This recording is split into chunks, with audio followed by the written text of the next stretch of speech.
Jan, maju lo Jan. Yo. Tahu. Gue ngibur aku tambah ngibur. Oke, siap. Game wae. Apa sih Jeff? Ada apa? Dewi lo hanya tugas kelingan orang. Lah tugas apa, Jer? Seko Pak Mustajab ilmu kalam kan. Lah ya perasaan tuh kemarin kita baru selesai dikasih tugas kelompok. Sekarang tugas apa? Ada tugas apa lagi tuh? Oh, kon gawe video tentang apa kayak tentang wujud dan sikap pemikiran ilmu kalam di masyarakat kan. Oh, berarti ki adine golek sampel masyarakat, Bang. Heeh, dhewe golek narasumber. Udah, itu doang tugas. Apa ada lagi? Karo gawe laporan saka hasil kuwi.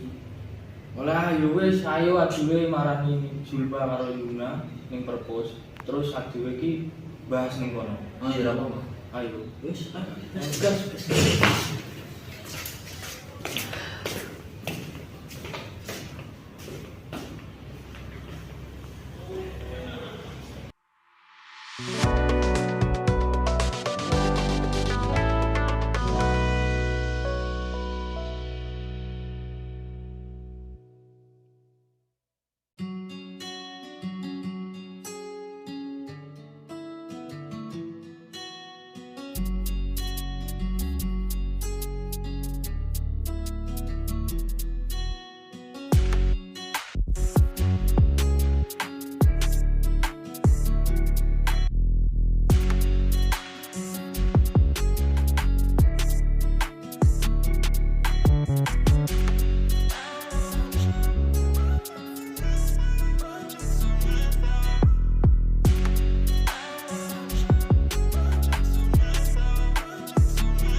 Guys, gimana nih? Kita katanya ada tugas akhir yang mau keluar. Iya nih, ada yang punya itu enggak? Oh. Ini lah, aku udah kenalan karena enggak. Dia nih awak diberi wawancara mengenai. Boleh? Ya, saya ya.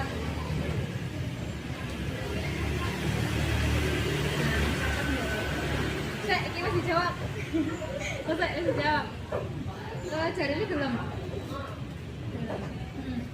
Dalam tingkatnya sini kapan? Saya kisah cari. Masuk. Kenapa kapan? Gini wae. Lagi. Gini wae. Berarti koyo ngoro wawancara terus aku memperlu dalam laporan makalah itu juga bilang tugas kamu Ya mas, mana ya apa? gas Ya.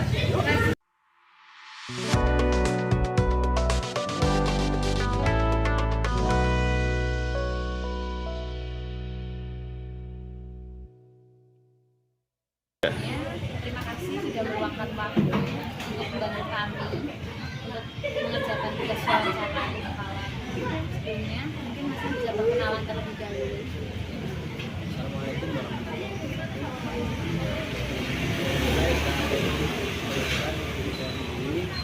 saya dari Bang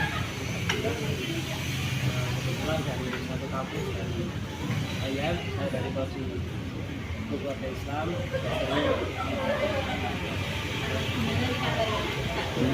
Nah, baik. Tadi kita buru-buru dari rumah. Soalnya tadi sudah ada masuk di kantor. Langsung aja ya pertanyaannya. Gimana sih menurut Mas Gibran sebagai masyarakat muslim, gimana responnya Mas Gibran terkait pemikirannya dan sikap ilmu di atas batu? Ilmu kalam Islam Nusantara Iya. jika kita lihat sejarah dari Islam Nusantara itu sendiri itu keluar ketika tahun 2015 yang menyatakan pertama itu adalah dari ormas, salah satu ormas di Indonesia, dari Nahdlatul Ulama yang itu dulu itu PBNU-nya Haji Al-Asrar, di mana statement Islam Nusantara itu sendiri bukan berarti Islam itu terus ada hal yang baru di situ, bukan ada firqah yang baru, akan tetapi Islam Nusantara itu sendiri adalah sebuah tipologi atau pemikiran yang dimana di situ berbeda dengan penyebarannya itu beda dengan di negara-negara lain. Islam Nusantara itu bukan berarti Islam atau Islam yang baru, bahkan Islam yang tersebar di Nusantara.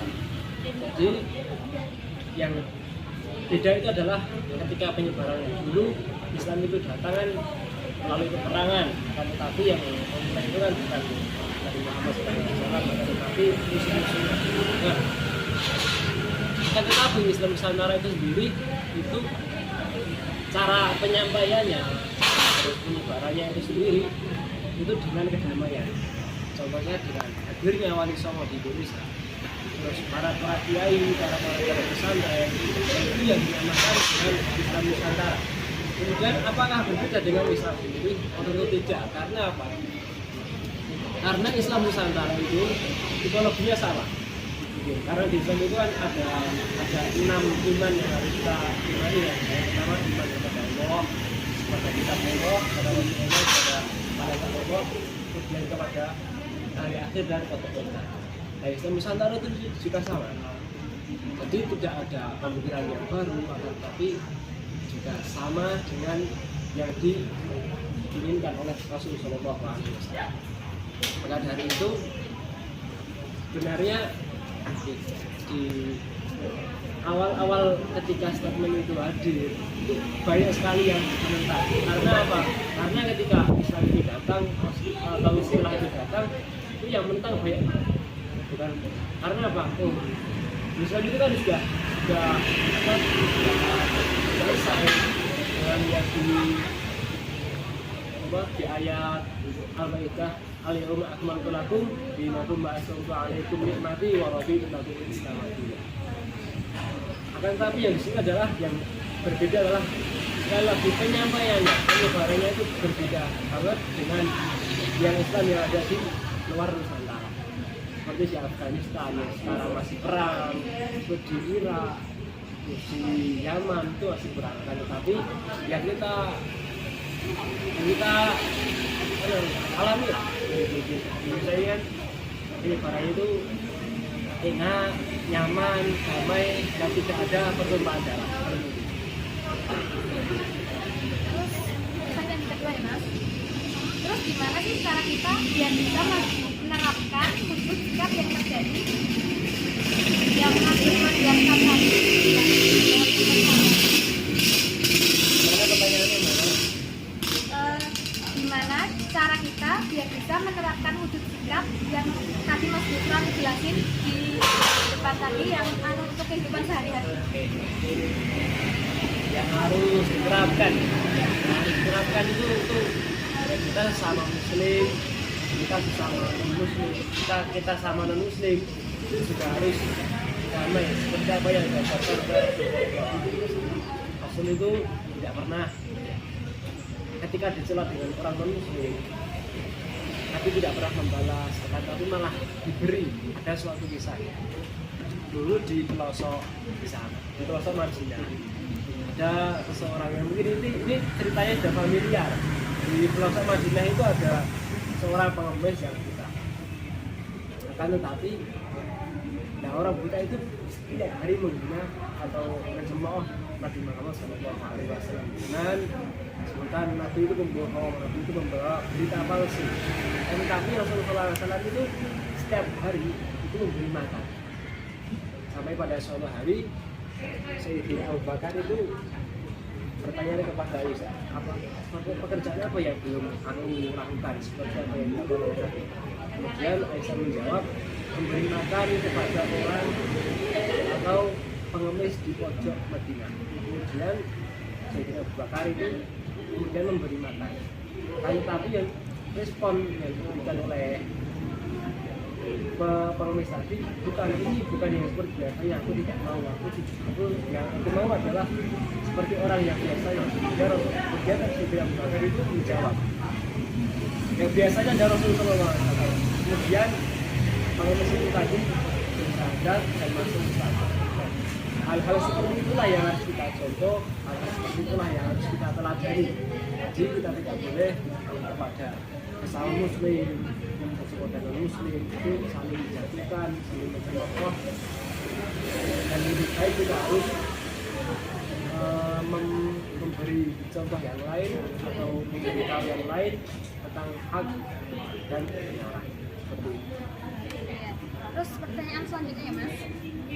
Selain itu menurut Mas Gufran nih, ada gak sih hambatan yang bisa ditemui dari wujud sikap dan pemikiran di lingkungan masyarakat? Kayak misalnya